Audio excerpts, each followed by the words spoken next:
I mean, everyone knows that these things have a lot of curve, but we don't want to get too worried about that because it's not exactly the same rocker that we used in the early 90s. It's dropped down a teeny bit and possibly even smoother than what I actually did then, because I was a younger shaper, probably didn't see as well as I do now.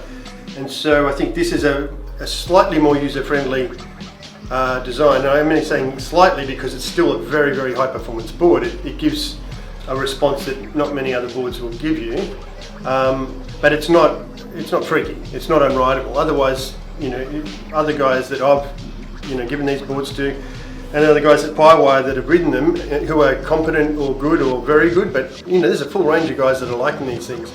Otherwise they would never go into production. If only Kelly could ride that, what's the point in selling it? What's the point of all this effort to go into making it? So basically the curve is known, there's quite a bit of it. It's not a nose flip and a tail flip type of rocker. It's a smooth curve the whole way. And the idea is you get the entire board on rail at the same time. The bottom of the dent you're actually making in the wave face is mimicked by the board. So you don't have 2 or 3 curves for the water to run around. That leads to a great increase in grip and an increase in speed. So these are things that are inherent to just having a smooth curve, irrespective of how much. So there's 2 parts. A lot of curve, yes, but really, really blended. Then the other thing is the bottom contours. It's a very evenly graduated concave. It's not like one spot where it's deep. The whole idea is to have the transitions be really smooth.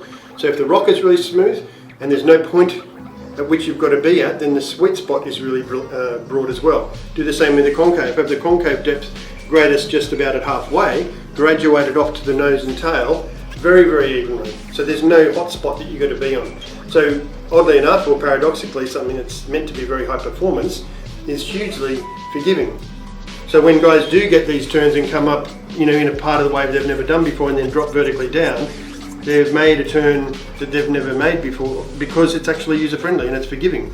So there's a few qualities that people are probably not aware of, and they'll be happily surprised when they actually do the turns that they've never done before and come out of it and going, wow, that happened more easily than I thought. Well, there's a pretty strong similarity between the rocker and the plancho. Now that the curve of the board is greater in the centre down here, then it's actually getting closer to matching with the plancho, because you're going from one curve that's similar to the other curve.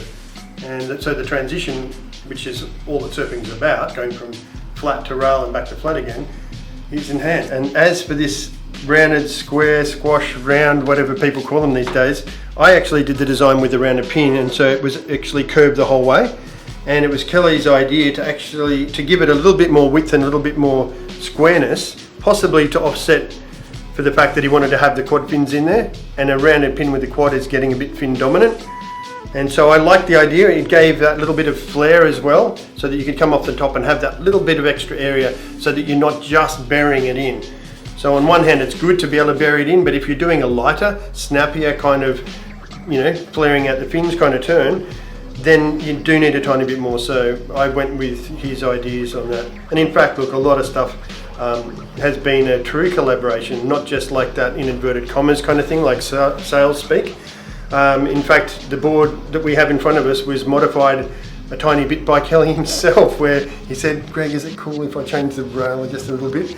And he just took a whisker out of the rail volume that then for him just, felt more balanced. So he's been involved with the inspiration of the whole project to begin with, pulling it out of the past,